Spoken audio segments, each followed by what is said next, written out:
Hi guys, and welcome back to the channel Held Dominance. Anthony here. Please remember to like and subscribe, and also please click that notification bell if you're enjoying what you've seen and if you want to see more. Coming up in today's episode, we have a look at the Super League stats for our players so far this season.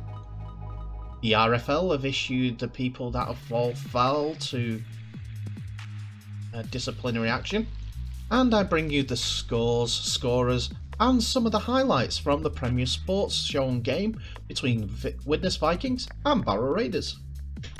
As we're covering everything after the weekend, the RFL have announced their disciplinary results for the weekend and people who are going to be sanctioned. So, here they are.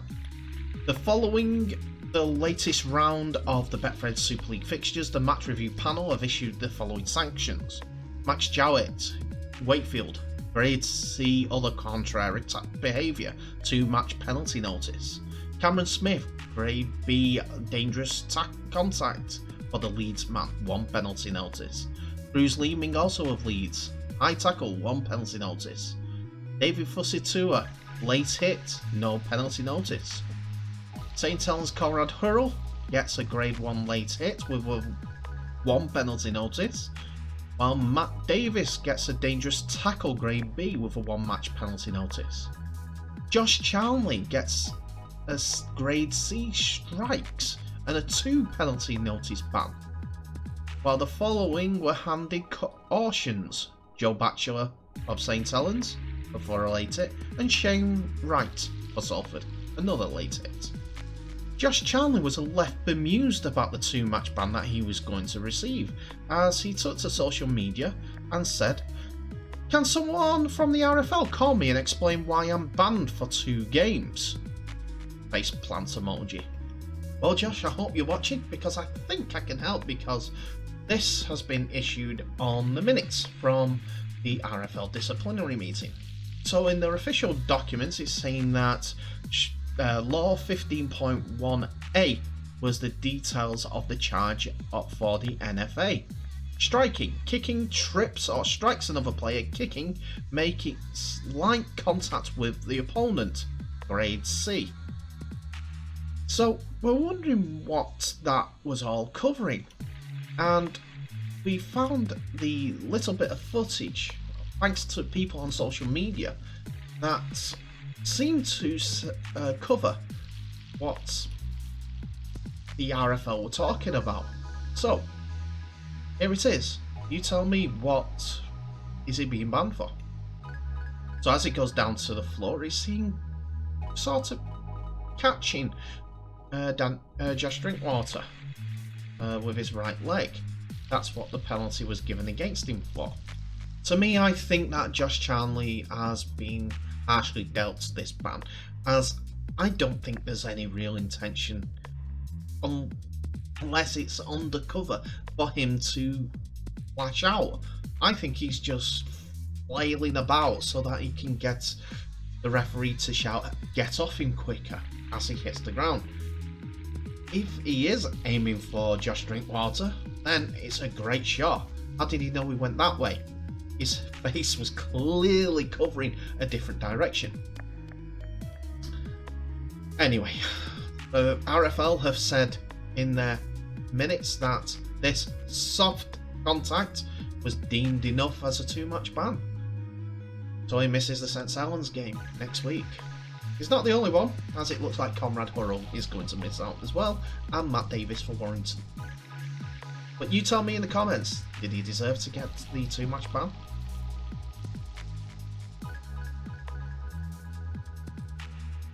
So in tonight's game, it was Widnes Vikings versus Barrow Raiders on Premier Sports for the final game of the weekend for the Rugby League rounds. And Barrow were coming off a good win at Rochdale Hornets in the Challenge Cup, while Leeds Centurions beat Widnes in the Challenge Cup game on Monday night. The two teams were going to face each other, and Barrow have only ever won in Widnes twice before. Now, here are the teams. So the away side, first of all, Jake Carter comes in for Johnston in the only change to the starting lineup for Widnes Vikings, with Hakan Maludi and T. Ritson continuing on the right edge for Barrow Raiders. And in the forwards, we see the experienced Carl Foster, Josh Wood, and Elias Gillum, all leading the line. Jack Wells comes in after his loan move from Salford. Dan Toll keeps it, and Nathan Mossop keep their places on the bench, but Josh Johnson is on the bench after missing out against Rochdale last time out. Now for the home team, there are 2 changes in the starting lineup as Ryan Ince comes in for Brooks on the right wing, while Shane Grady comes in from the bench to replace Baker in the forward line. On the bench, we see Dec Gregory come on the bench with Will Tilike. Aribe Doro continues on the bench, and so does Adam Lawton. It's not long after the kick-off for the first half where we see the first points of the game, as Widnes go over. It's Sam Wilde who finds a gap in the defensive line of the Raiders, and he goes over to score in the opening couple of minutes. Steve Tyra adds the extras for a 6-0 lead to Widnes Vikings. Widnes have a scrum in the about the 40-metre line of the Barrow Raiders half, and they set off on the attack. Lloyd Roby on the outside, and he finds a gap to which he breaks through past Carter. He finds his right winger Holroyd, comes back inside, it's Ince, and takes the tackle. Then Lyons steps in, who passes a bullet ball out wide to Steve Tyra. Another look at that, and he has a waltz. Tyra adds his own conversion to his own try, and it is 12-0 to Widnes Vikings. But back come Barrow. After a repeat set and a penalty, they find themselves deep in the Widnes half, and they get a scrum after some decent pressure. Jared Samet gets the ball from play the ball in the scrum area and finds space to slot through the Vikings defence and score just behind the sticks, which Ryan Shaw adds the extras to, and we're now at 12 points to 6 to Widnes. Then a bit of magic from Hakan Maludi as Barrow get back closer towards the scoreline. The ball works its way right to Jared Samet's hands, and he decides to kick out wide, and T. Ritson bats the ball back. Maludi gets hold of the ball, steps back, and goes back on the outside and passes out to Ritson, who dives in the corner for a fantastic try. Samet kicks the ball out wide again, but we have to see this try again. Back by Ritson. Maludi just confounds the Widnes defenders, who slip trying to get him, but Ritson dives over and puts the ball down right in the corner. But in this tri-fest of a half, you cannot count out Widnes as they go back up the other end of the field, and after a great solid run by one of the Widnes forwards, Widnes find themselves deep in Raiders territory. And you could see it from a mile off. Even the commentary team was blaring at it. If they threw the ball wide left on the tackles earlier, they would have scored earlier in the tackle count. But they eventually did, as I alluded to. And as the ball goes wide, Lloyd Roby goes over for the Vikings, as the Raiders were massively outnumbered on the outside line, which meant that it was down to Steve Tyra to add the extras, which he did, for 18 points to 10. But right on the final hooter, the halftime hooter, Barrow come back, and it's a fantastic effort once again. This time, Ritson had it all to do. And he gets the ball on the right wing after a Bemused standard pass this time, and he dives over in the corner for his second try of the game, and that puts the scoreline as the halftime meter's blown 18-16, because Ryan Baker, I think it is,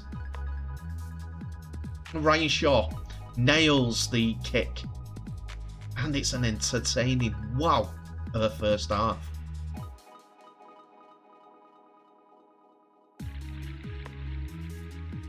We start the second half with more points 2 minutes into the half, but this time it's Barrow Raiders, and this seems to shock Widnes. On the last tackle, Jared Samet bullets a ball out wide to Bemused, who just shows the ball to Roby and walks over the line, which the referee gives. Here it is again. Wells is at halfback, who passes it to Samet. Good pass to him, but Bemused just unfuddles the winger into saying, I'm going to pass it to him for his hat-trick, but walk over for myself, which was also an option for Ritson. Ryan Shaw fails with the extras, but he kicks a penalty in the 46th minute after Jared Stack is tackled unfairly. Raiders within the 20 decide to go for the 2, and it's successful, and it gives a 22 points to 18 lead to the Barrow Raiders, and more points was coming their way. Now, Steve Tyra was sent to the sin bin on the 54th minute after a knee to the Ritson's head, which was a little bit harsh as they were both coming towards the ball to try and catch. It was totally accidental, but it was an attack to the head deemed by the referee, which gave the yellow card to Tyra. That's the words I'm looking for. On the 62nd minute, a try for Barrow. It comes in once more. This time it's a little bit controversial, as we think that it was a little bit of a forward pass on the halfway line. They're on the 5th tackle and they're running it, and the ball goes out to Shane Toll, who is out tackler on the left wing, and he chips the ball through and gets it on the end of his own kick. The ball makes its way to the middle, where Luke Creswell crashes over the line just left of the sticks to make it 26 points to 18. Shaw is unable to convert this time, and it's still going one way in this game. Shaw, though, gets an opportunity to convert a little bit later on as another penalty goes the Raiders' way, and the lead has been extended once more, as it's right in front of the sticks, about 20 metres out, and that was bread and butter for Shaw. He has picked up an ankle injury, so it was a little bit sour, as he doesn't take many more kicks after this. But Raiders score once more. A knock-on sees the Raiders 10 metres out from the Vikings try line, and Carl Foster takes the ball on from about the 2nd or 3rd tackle, and he bumps, rolls, and dots the ball down behind the line, which makes the score 32 points to 18. Barrow are doing very, very well this year and deserve the plaudits that they're getting. Jake Carter takes over the kicking at this point, and he converts for 34 points to 18 to the Barrow Raiders.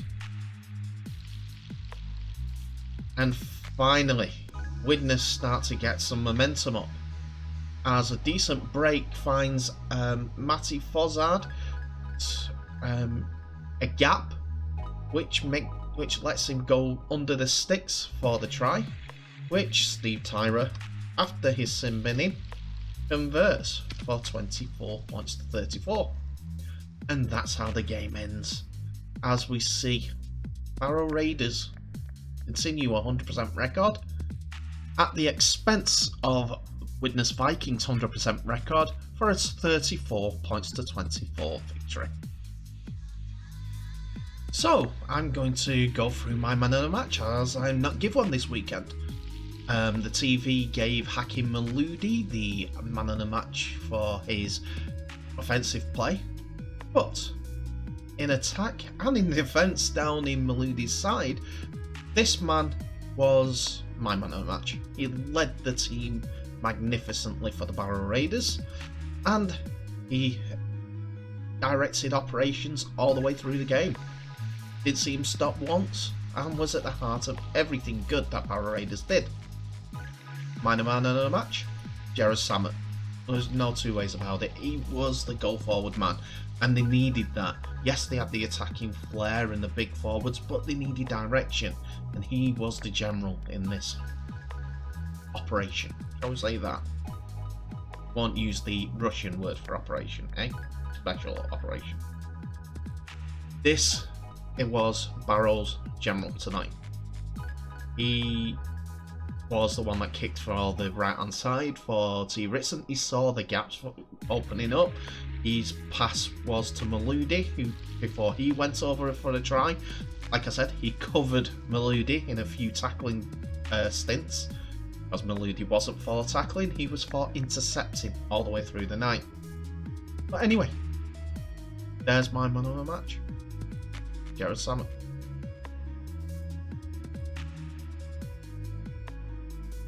So a couple of episodes ago, I decided to show you all the stats of all the players after round 2. And I'm going to do that again for round 4 this time, as all the stats have come out and they're for us to see. And we'll be looking first at the top try scorer.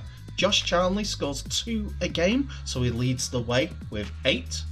Ken Seo scored 4 tries against Toulouse, so he's on 6. And Jai Fields is plodding along with 6 as well, as joint second. The next best was Tommy Makinson, who crossed for a hat-trick in Saints' 42 points to 8 triumph over OKR, so makes him 5 for the season. Along with Huddersfield's Chris McQueen and Wakefield's Tom Johnson. In the assist chart, we have Tuilola here on 9, after getting 2 more assists in Huddersfield's win against Salford. Jake Connor also moves on to 9, while Jet Wellesby assisted 3 tries at the weekend, taking his total to 8. The top tackler in the Super League so far is Cameron Smith of Leeds Rhinos, followed by Matt Whitley at Catalan Dragons. Sam Powell made 21 tackles at the weekend for Wigan, making him the 3rd most in the competition, equal with Frankie Alton with 156. Here's the thing about Frankie Alton's tally though. He has missed no tackles so far this season. In the carries chart, we see Darrell Alfords lead the way on 77, while his Castleford teammate Joe Westerman is the next best on 67, joint with Tui Lolohea. Boasting claims from Ian Watson that Lolohea is the best fullback in the competition at the moment, which seemed to be put on for as he has been in the top 3 of 4 different top of the stats that we've covered so far today. But the most tackle bursts from the carries, Jack Walker has got high percentage at 22 tackle bursts for Leeds Rhinos. Then Lolohea with 20, and David Fafita of Wakefield with 19. He's the most on the forward side. The most clean breaks have come from Jai Fields with 7 for his Wigan side. Then it's tied 4 ways between Tommy Makinson and Lewis Dodd for Saints, Josh Charnley for Warrington, and Innes Senior at Huddersfield Giants. and that converts from these meters up the pitch, as the most meters is being followed by Jai Fields at this moment in time with 656, helping him with his try scoring record of 6 and his stats when it comes to things like assists and also carries for his Wigan team.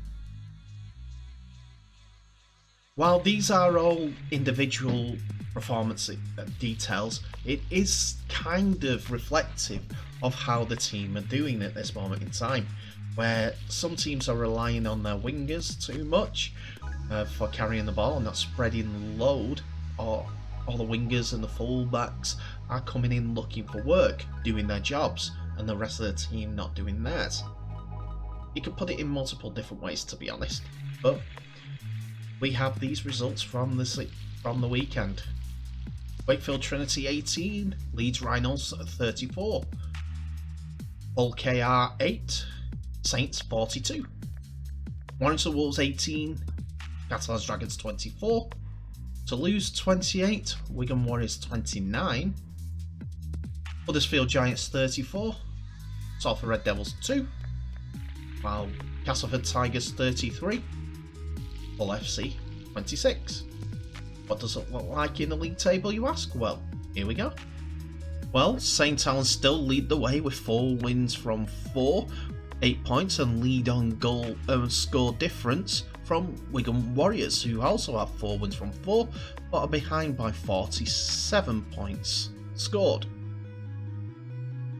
Huddersfield Giants are next up with Warrington Wolves and Catalans Dragons, as Warrington were the only team to lose, and the other 2 teams have 3 wins from 4 as well.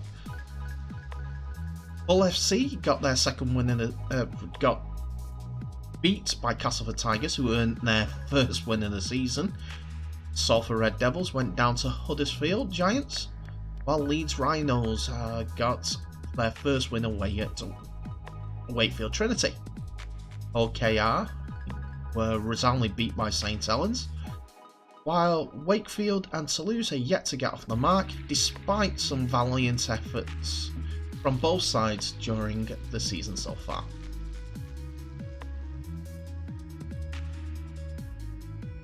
And that's it for another episode, ladies and gentlemen. Thank you so much for watching. Please remember to like, subscribe, and also click that notification bell if you're enjoying what you saw. And also to share this video worldwide so that we can get the good word of rugby league out there for all the masses. Anyway, tell me what your thoughts are on today's video. Barrow going great guns after their promotion to the Championship. Do they have a shout to being involved in the playoffs? I think they might if they keep the momentum going through, say, June. I know we're only in March, but if the games come thick and fast, if they can stay away from a few injuries and other teams seem to keep slipping up, then they have good shout, and they're doing well to do so. The disciplinary route, do you think it's gone a bit too strict? That wasn't something or nothing. If they looked at it properly, I don't think they should have given that. Josh Charnley now has to sit down.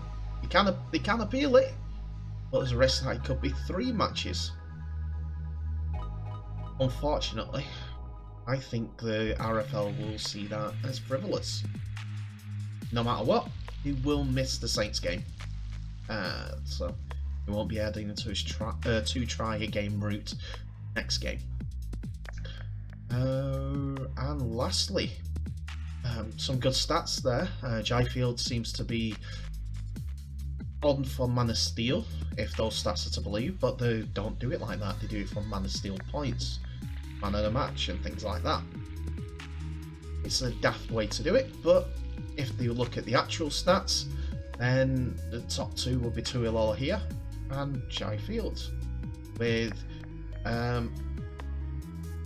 good tackling stats from, I think at the moment, tackling was Cameron Smith of Leeds. Matt Whitley still in the conversation though. He's He was leading that Catalan's team around. He's a good signing. One that goes underneath the radar quite well. But anyway, thank you so much for watching. Remember to place your comments and let me know what your thoughts are on today's video. But in the meantime, please remember to stay safe. I'll wish you all the best, and I'll see you in the next video.